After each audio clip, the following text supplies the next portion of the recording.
This is Movietone. Jeffrey Sumner reporting. Her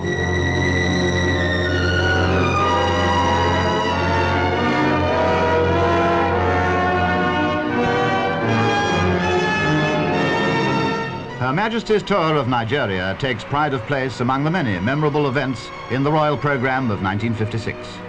From the moment of the arrival of the Queen, who was accompanied by the Duke of Edinburgh, Nigerians made it clear that they were delighted by the visit. The whole tour was a triumphant progress all the way. Everyone wanted to welcome the Queen. One highlight of the visit was the Durbar, during which Nigerians put on a spectacular performance in Her Majesty's honour. No doubt you remember these pictures.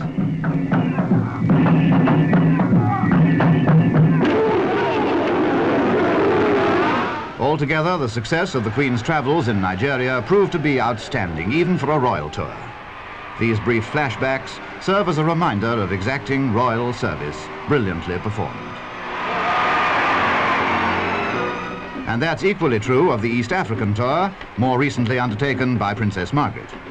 Her Royal Highness travelled many thousands of miles among the islands and through Kenya and Tanganyika. The warmest of welcomes and many special tribal greetings proved the great popularity of the visit.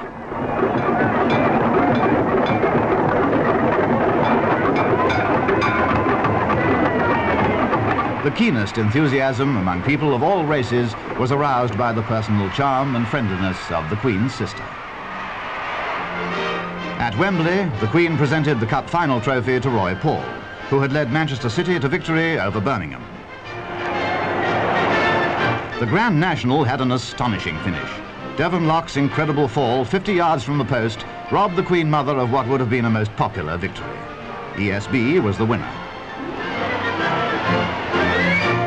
The world airspeed record was won for Britain at a speed of 1,132 miles an hour in an FD2 piloted by Mr. Peter Twiss. At Coniston, the world water speed record was raised to 225.63 miles an hour in his jet hydroplane Bluebird by Mr. Donald Campbell. It was in the spring that Soviet Premier Bulganin and Communist Party Secretary Khrushchev accepted British hospitality. They were given a very civil welcome, for it was hoped that following the death of Stalin, the policy of the Kremlin might really have mellowed. B and K, as everyone called them, were all smiles during their visit, and presumably set themselves the tough task of making themselves agreeable. Those who suspected their sincerity at the time have since been proved right. What about Hungary, for instance? Now over to Monte Carlo for the wedding of a prince and a film star. Prince Rainier of Monaco and the beautiful and popular American star Grace Kelly. The wedding was solemnized in the Cathedral of St. Nicholas, and Princess Grace's new title of Serene Highness was well borne out by her serenity throughout. The wedding and the celebrations that went with it provided one of the greatest occasions in the long history of the little principality. The less said about the summer weather of 1956, the better. No sane inhabitant of the British Isles expected a repetition of 1955. But we all hoped that there might be a hot spell or two at holiday time, to say the least. But at most places, it was something like this. Roughly speaking, there wasn't any summer at all. I can't think why we put up with it.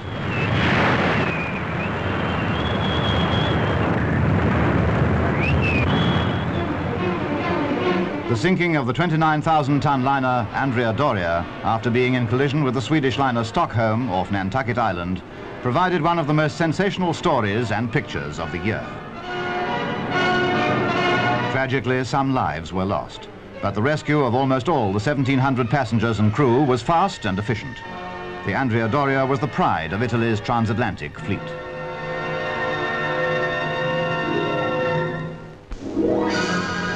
Calder Hall in Cumberland marked the beginning of a new era, for here stands the first large-scale atomic power station in the world. Appropriately for such an important event, Her Majesty the Queen performed the ceremony of the big switch-on, releasing atom power-produced electricity into the national grid. The tragedy and horror of Hungary's fate is one that will neither be forgotten nor forgiven. The weight of Soviet armor was employed time and time again to crush the Hungarians. But led by the people of Budapest, they have refused to submit. Their fight for freedom has become a fight for life. The whole free world remains horrified by Soviet Russia's cynical and callous brutality to an heroic people, fighting to the last for the right to live as free men and women.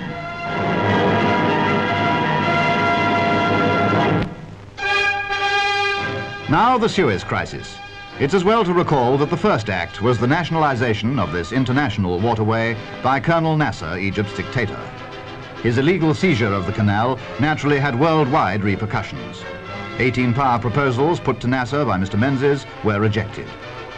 The second act was the attack by Israeli forces, which quickly overran Sinai and approached the canal. Then, after the Anglo-French ultimatum had been rejected, British and French forces acted.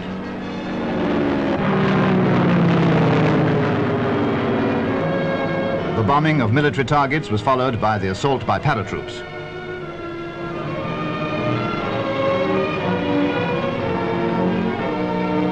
This operation was brilliantly successful, but after a few hours of ceasefire, surrender terms were refused by the Egyptian commander of Port Said on orders from Cairo. The landing of Anglo-French forces by sea then became necessary in order to consolidate the occupation of Port Said, and it was then thought the canal itself. The fighting in Port Said was of short duration, and the advance down the canal was quickly halted when the United Nations call for a ceasefire was accepted. Most of Nasser's sabotage in the canal was done nevertheless after the ceasefire.